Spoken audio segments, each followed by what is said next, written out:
over at the demo table where she's going to give us a quick demonstration. Hello. I'll show you the Fly 3 stamp set and try and create something like this for you. It's nice and simple. The shape of the feathers really lends itself to stamping in a spiral, so it's a lot simpler than it actually looks. So I'm just going to create a little background to start with, and I'm going to use the distress inks because they go down really nicely onto the paper. And I'm just going to use the direct paper technique, so we'll just put that straight onto the paper.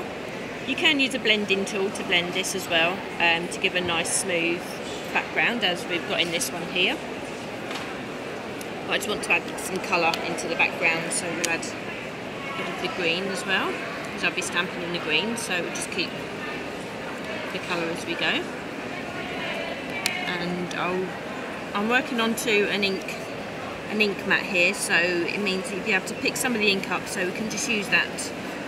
We don't want to waste anything, of course, so we'll just use some of that and just blend that into the corner of the background.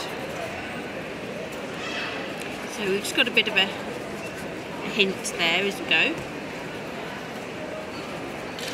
Okay. I'm going to be using the mementos to stamp the feathers. They give a nice, really nice crisp image. Now the stamp set comes with feathers in 3 different sizes, so as the spiral goes round it's going to graduate in size. I'm going to start with the smallest one first, and we start off in the centre. Put that on my acrylic block, and I'm going to also blend some of the colours actually on the stamp as I stamp the feathers, and this blending mat will help us with that too. And the stamp in the centre. Now all you need to do is eyeball the centre. It really doesn't need to be too exact, because even if it goes off centre, it's going to look sort of quite quirky and it'll look bespoke. So I'm just going to start off with one stamp there. Now you see, as you're stamping the feather, there's a slight curve in the actual shape of it itself. So all you need to do is just the beginnings of a circle as you go around there. So the next one, I'm going to take some of the green ink, take a little bit of blue on half the stamp, and I'm just going to smoosh that about a little bit on there, so it just blends the colour, so you don't have a stark contrast between the 2 colours. And then I'm just going to continue stamping, and you can just see that that feather's just taken on a 2-tone sort of look. So continue taking up 2 colours again, and just giving that a bit of a blend.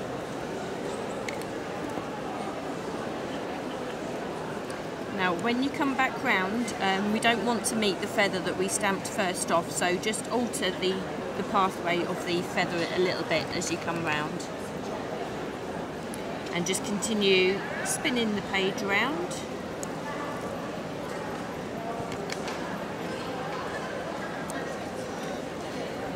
And very soon, very quickly, you'll see that there's, say, a natural pathway that develops with these feathers. So you can just spin on round and carry on stamping. Now this will be the last one of this size. I then want to change up and go to the feather the next size up. So I take the next size stamp, put that on a block, and we just carry on inking. And I'm just going to go with the whole blue feather this time. We'll just continue on the graduation of the pattern. It's a little bit bolder, so we just blot off some of that ink and carry on around, and you can see the way that the feather's moving in a spiral.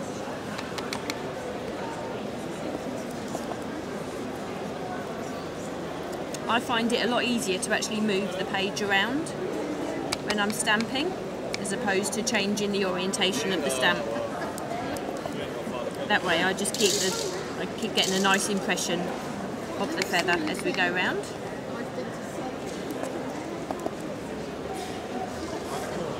So we carry on going. Very soon we build up that pattern, so it really doesn't take long at all. Now to finish off, I'm just going to move on to the biggest feather.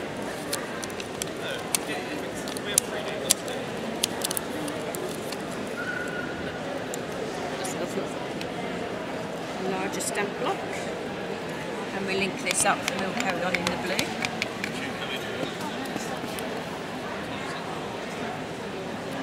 Again, you'll notice that I'm actually holding the feather in the same way, even though it's the larger one, and it just helps keep the pattern as we go round. You'll see that feather there is actually stamped off the page.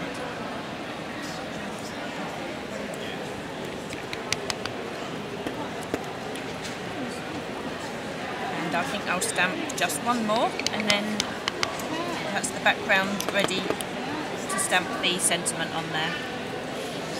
Because you can see now with the larger feather that again is stamping off the page, which gives a really nice random look to the design. It almost looks like you're going into the whirlwind of feathers. Oh, I bet it does on there. It's so cool. Well, thank you very much, Claire. I shall leave you be. Thank you. And let you carry on with your fantastic demoing. And I'll have a quick look at the stamps behind you. So as I said before, we are live at Westpoint. I will also upload this video to YouTube so you can see various demonstrations that we do throughout the show whilst we're here. So thanks for watching everyone, and happy crafting!